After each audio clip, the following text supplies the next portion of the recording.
Hello, this is a Keqing guide in 2024, nearing the end of 2024. Keqing is a character that started off good, fell off quite a bit, and then came back like a truck hitting a kid in the middle of the road. Very effective. If that's offending you, then get good, skill issue.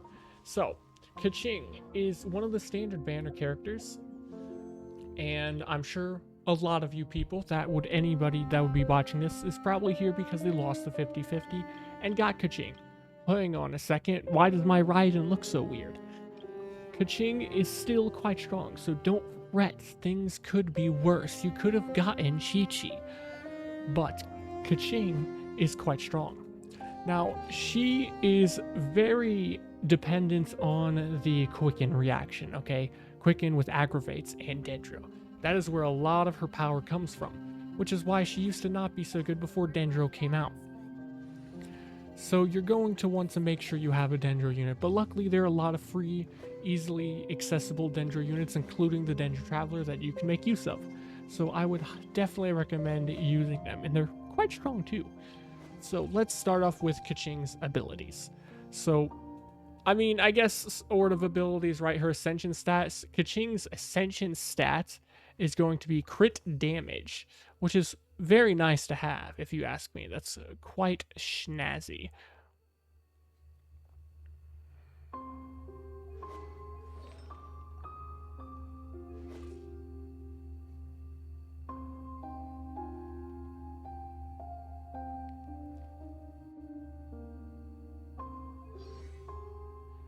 Next are her talents. Her talents are her normal attack, her skill, and her elemental burst, like every character in the game. Her normal attack has a 5 attack string, the 4th hit being 2 separate hits, and it has standard ICD rules, so you can only apply electro every few hits instead of, doing it all the time. But she doesn't normally have electro infusion. This is a physical damage at base, but with her A1 passive, it makes it so after casting her elemental skill, she gets an electro infusion for 5 seconds. Now, 5 seconds might not seem like a lot, but it's plenty of time because of how fast you can get her skill back. Her skill throws out a lightning stiletto, and it does a little bit of damage when it connects with the enemy, and then you can teleport to the stiletto, and it will do a big electric slash. The slash does a pretty decent amount of damage and applies electro, and the skill has a 7.5 second cooldown. You can also just leave it there, and after a while it will explode. So you can see it's got like 5 seconds before it goes kabloomy. The explosion isn't very fancy looking though. You're usually going to want to teleport onto it to get that electro infusion and that big electro swing. There used to be physical Keqing back in the day, but I don't think anybody's played physical Keqing since like 1.4. So I would not recommend trying to build a physical damage Keqing. Last is her elemental burst of the 3 abilities, and her elemental burst is very cheap at a 40 energy cost. It has a 12-second cooldown. It does a bunch of slashes, 8 consecutive slashes at level 12 right here. It's 48% per slash, with the final attack being 378%. She has a really cool animation where she looks at her sword and makes a bunch of like little slashes everywhere, as you can see. It is a very, very satisfying elemental burst. I started playing this game 2 weeks after it came out, and what got me to play this game was I watched a video by a YouTuber named Asdacross, and he used Keqing, and simply watching her animation once was enough to make me download the game. That's all it took. So Keqing is the reason I'm even here to begin with. Last for her passives is the second passive, A4 passive. When casting Starward Sword, her elemental burst, Keqing's crit rate is increased by 15%, and her energy recharge is increased by 15%, and this effect lasts 8 seconds. So with a 12-second cooldown, that's going to be active most of the time, so I would try not to go above 85% crit rate in your build unless you want to overkill on some of your crit rate. Not that it's super easy to get above 85% crit rate, but still something worth keeping in mind. So for her weapons, she's pretty easy to find a decent weapon for the most part, or at least something that will help her in some category, because she scales off of attack, as most characters do, attack and damage. For free-to-play people, I would definitely recommend getting the Amanoma Kaguchi. It's not the best on her because its passive isn't amazing for her because she doesn't really have energy issues, but the attack percent is still a very nice damage increase. Another option from another quest would be the Kagotsurube Ishin, probably butchered that pronunciation. It's likely to be a better option than the Kageuchi. It gives higher base attack but lower attack percentage, but it does have a passive that gives you another 15% attack. This is also free to play friendly because you get it from Kazuha's first character quest, I believe. You can also use the Black Sword. It is a battle pass weapon. It is very, very good. It gives 27.6 crit rate and 510 attack at level 90, and it gives you 40% additional normal and charged attack damage at R5. At R1, it's 20%, but still very respectable, and also heals you every now and then. Not a huge amount, but still a decent amount of healing. I wouldn't go for anything that's like super heavy on energy recharge like Favoni's Sword or Sacrificial Sword. Neither of those are really worth using. You can make use of Alley Flash, but it's not the best, and if you get hit, you're kind of screwed over with it. The Iron Sting actually isn't terrible either. It gives a lot of elemental mastery, which is really good, and it gives you more damage after you hit an enemy with elemental damage.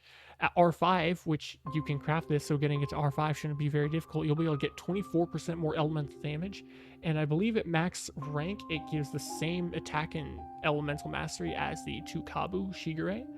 So you'll end up with 510 attack and 165 EM, which is good because you're going to be doing a lot of aggravates with Dendro and Electro in the team.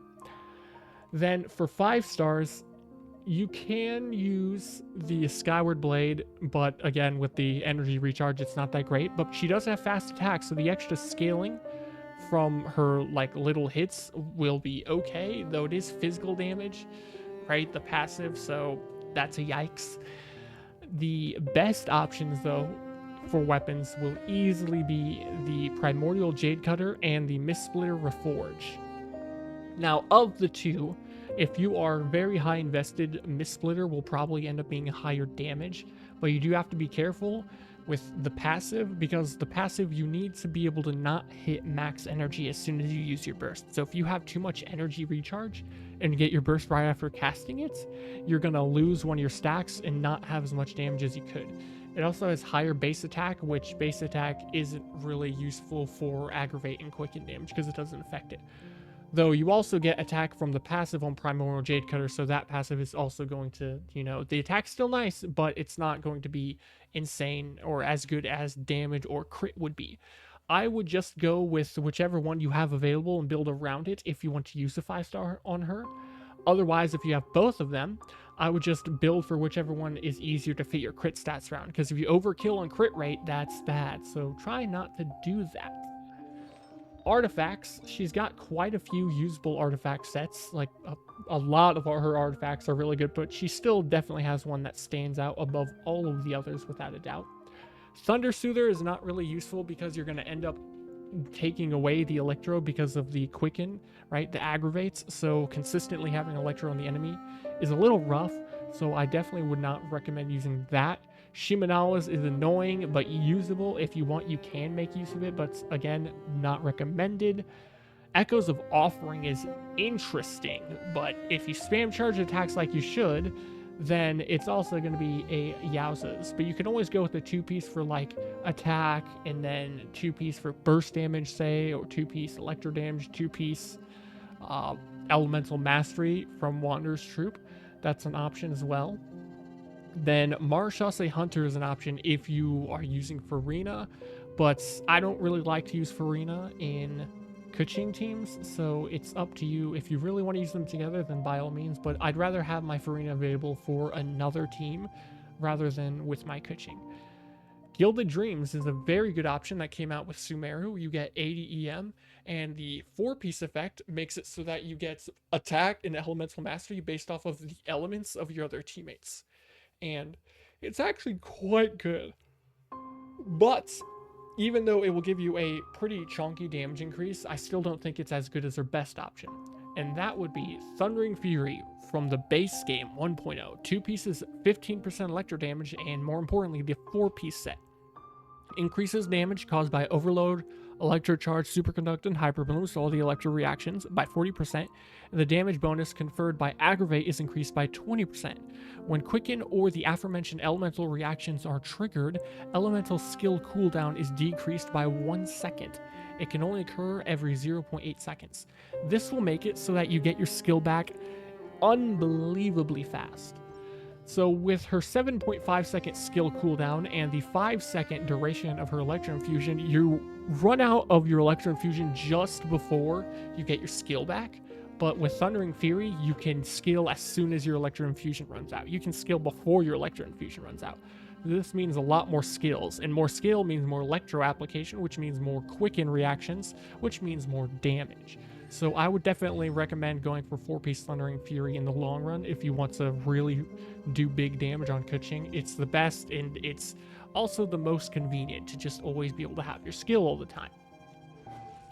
That is mostly it for her builds. Just try to go for the perfect balanced crit ratio, right? You want your crit rate to be, or your crit damage to be double that of your crit rate. This is some kind of unrealistic stats right here for a lot of players, so don't worry, we are going to be switching the weapon to be the battle pass weapon, right? That's going to be more accurate. Right now, these are the artifacts I have on for anybody that wants to know, because we will be doing a damage showcase so that you can see it. They could be better in some of them. I don't think any of these pieces are particularly amazing, other than maybe the flower, so they're fairly relatable stats. And she is at 999 and C3. Oh yeah, we forgot to go over Constellations. So with her Constellations, her C1 actually used to be pretty bad. I mean, 50% extra electro damage sounds pretty terrible, but after Dendro came out, I actually think this is a very good Constellation, because this extra hit applies another instance of electro application, which means it can also trigger quicken/aggravate. So it ends up being a lot more damage than just that 50% that it shows. Her C2 just lets you generate an extra electro particle every now and then. It's not really needed. It just makes getting her burst back a little easier, but I don't really care for it. Her C3 and C5 are levels to her burst and levels to her skill, which are okay, but not as useful, since a lot of our damage will be coming from quicken/aggravate, and that damage is not affected by the scaling on your talents. It is only affected by damage and crit damage. Then her C4 gives you 25% more attack after triggering an electro-related reaction. It's meh. And her C6 is 6% extra electro damage every time you do a normal attack, charge attack, elemental skill, elemental burst. Each stack is counted independent of each other, and each stack lasts for 8 seconds. So if you're at max stacks, that's only 24% more electro damage. It's not that great. So most of her Constellations aren't that great. Really, her C1 is the best. The irony that it used to be one of the worst Constellations in the game, and now, because it does more electro, it's one of the best Constellations on Keqing, at least. So if you get her and you get her C1, that's nice. We will be using this right here. So these are the stats we have. Fairly high crit damage, which is easy to do because she scales with crit damage, which is nice. Now let us go into teammate options. What sort of teammates should you be running with her? Go to quick setup, and we will sort by electro and dendro specifically. So if you aren't somebody that's spent money on the game, or you have horrible RNG, then you probably don't have Nahida. Nahida is going to be the best dendro option, without a doubt. She is really freaking good. But you can make do without her. Other options are Dendro Traveler, who has good off-field application, even though you are going to be playing Circle Impact. She also does she/he, whichever one you picked, actually does considerable off-field damage themselves as well, more than they get credit for a lot of the time. Then there's also Kirara. She's good for survivability. She doesn't heal, but she gives a shield, and her burst can do a chunky amount of damage as well, which is nice. There is Yao Yao, who is a healer, so she'll fill your healer slots. She can do some okay healing and has good off-field dendro applications. Sometimes it can be a little wonky if the enemies aren't close enough together or they move around a lot because she is using a summon, but she's still a pretty good option. Kale is okay. You just sort of throw your skill out, throw your burst out, and then switch off. And hopefully you have high enough energy recharge to be able to repeat it when you need more Dendro application. But she is still a pretty good option. And Tainari, he's a Dendro character that exists, but he's also DPS. You can go for a double DPS, so that is an option. There's also Baiju, who I don't have. He's a healer and a shielder with good off-field Dendro application. He's actually a very good option as well. I would use him probably if Nahida wasn't a character I owned. Now, other than that, Fischl is a must-have. Fischl is so unbelievably strong because of her passive. One of her passives, her A4 passive, I believe it is, makes it so every time you trigger a reaction while Oz is on the field, Oz will make a lightning strike that does more damage. And we are triggering a lot of reactions. So Fischl gives you a humongous badungus amount of damage. And she's also a really good electro battery, so with Fischl you will never have to worry about energy on your Keqing. Your burst will always be ready to go. Lisa is also a pretty decent option. She can reduce enemies' defense with her burst. She has good off-field burst damage. She is pretty reliant on some of her constellations to make it better, but she's not a horrible option. Beidou is nice as long as you're doing some normal attacks, which you will be, normal attacking into your charge attacking. She can chain lightning around at the enemies. She's a pretty good option. Sara's not terrible because you can cast her skill or burst, switch to Keqing immediately, and then just get off your burst and a full skill / normal charge attack rotation with her buffs active for the extra attack. She's not as good as she used to be, but she is still a very valid option. Yae Miko is a very good off-field damage, just like Fischl. You could just put out her little Sakura turrets and they will strike enemies away, doing some very, very good damage. You can actually run both Fischl and Yae Miko, but not everybody's going to have a 5-star. So for a free-to-play team, obviously you're going to have Keqing.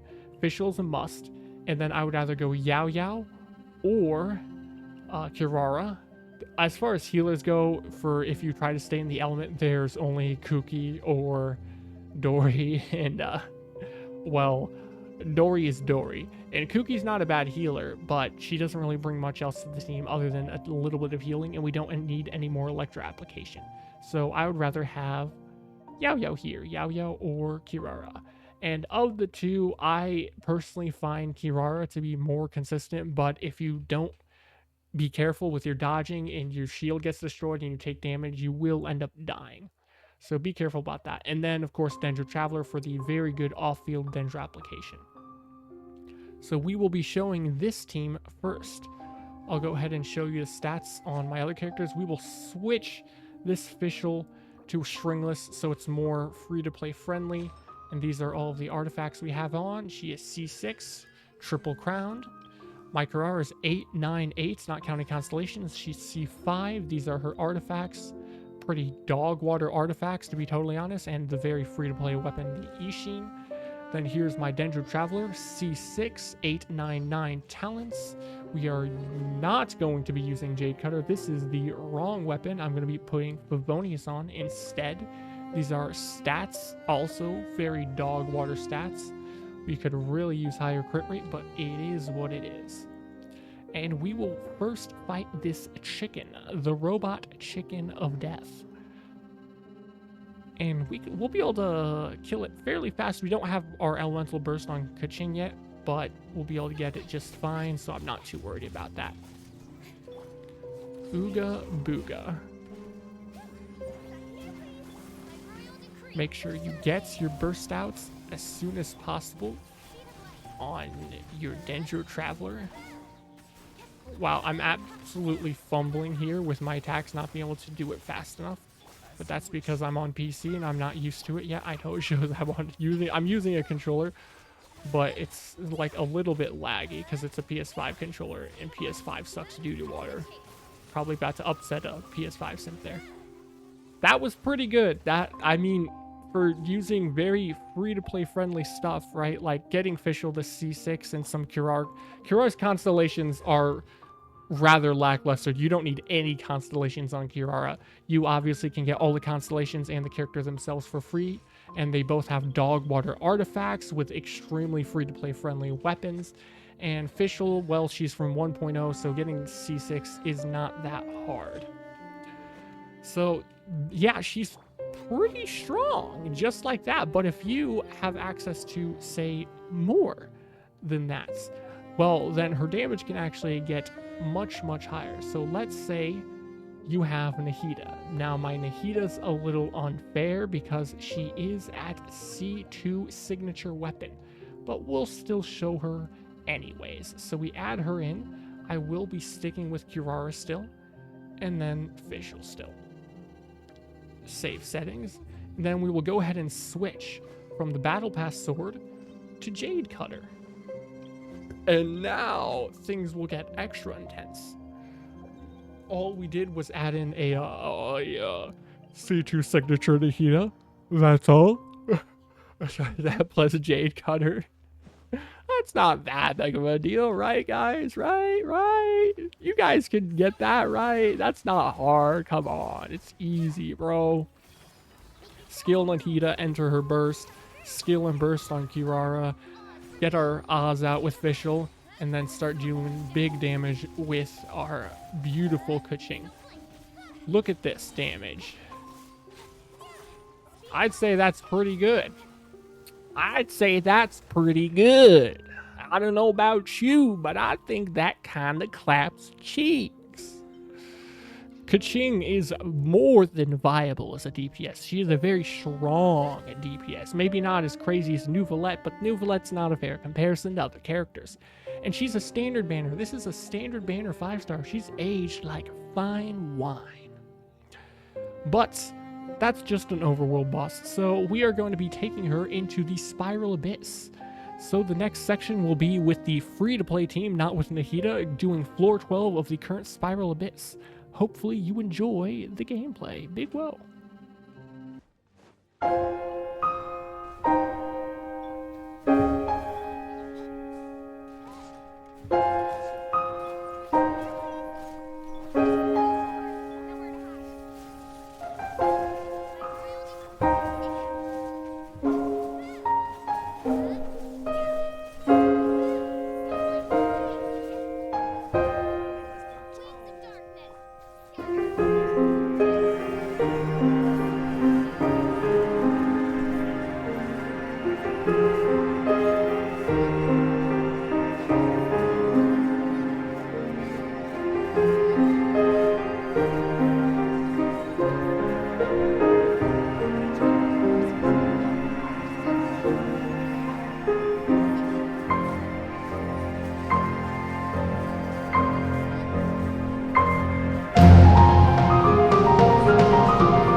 that's it for the run. Hopefully you enjoyed watching this video and seeing Keqing absolutely decimate floor 12, or at least considering the team that she was using, right? Pretty free to play friendly and still performed quite strong even nowadays in 5.4 years after her release, and she's still performing quite strong. So I'd say she's pretty good, and look at her, even her base outfit. Phenomenal, fantastic. I should triple crown her soon. Well, if you lost the 50-50 and you got Keqing, definitely give her a try, build her. I think she's a lot of fun and she's still quite good. And she doesn't take too much to make her teams work. All you gotta do is have some Dendro, slap Fishlin, and you're good to go. Now, if she could stop interrupting me, that would be great. Maybe leave a like and subscribe, you know, if you wanted to, unless you hated the video, in which case dislike it so I know that it was absolute doo-doo water. In any case, have a very good day. Big whoa.